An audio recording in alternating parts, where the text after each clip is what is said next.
fasse valoriser la vie de certaines personnes qui travaillent, qui contribuent à la société française et qui, la réalité, c'est qu'ils vont pouvoir aujourd'hui bénéficier de ces régularisations. Ce que la gauche n'a jamais fait. Ce que la gauche n'a jamais fait quand elle était au pouvoir. A été modifié. En fait, il existait déjà une circulaire qui s'appelle la circulaire Valls.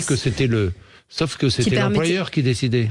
Le salarié était à la merci de son employeur. Mais là, il faudra aussi le soutien de l'employeur. Il faudra aussi qu'il y ait une recommandation de l'employeur. Ça ne change absolument rien. Au contraire, ça durcit les critères en termes de temps. Il faut que la personne, elle ait travaillé 12 mois sur les 24, qu'elle soit en France depuis 3 ans.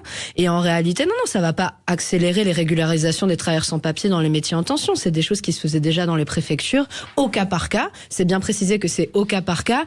C'est un énorme recul. On n'a plus du tout cette vision de la régularisation des travailleurs des métiers sans tension qui était au début quelque chose qu'essayait de négocier le gouvernement. Nous, ce qu'on disait, c'est que déjà 1 an pour des titres de séjour, c'est intenable. Ça fait des travailleurs jetables. De toute manière, le travailleur est à la merci de son patron pour des titres d'1 an, c'est évident. Si vous vous faites licencier avant le renouvellement, qu'est-ce qui se passe ? Vous perdez tout. Mais ça fait des travailleurs jetables qui viennent en concurrence avec des salariés qui sont même pressurisés par les réformes chômage, les réformes RSA, et tout ça, c'est un continuum pour casser le pouvoir de négociation des salariés. Vous êtes favorable à une régularisation massive des travailleurs... des travailleurs sans papier. Des travailleurs sans papier.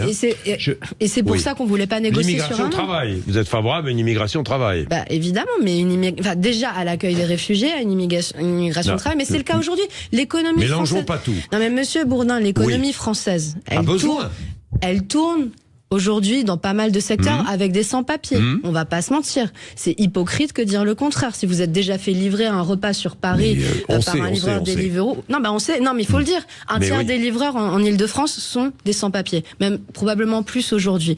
Si vous avez déjà bu des bons vins, y compris des bons vins au restaurant, sans doute ils ont été récoltés par des travailleurs saisonniers qui n'ont pas forcément de papier. Ça, c'est la réalité. Aujourd'hui, le BTP, les JO, les Jeux Olympiques. Les Jeux Olympiques se font sur le dos de travailleurs sans papier.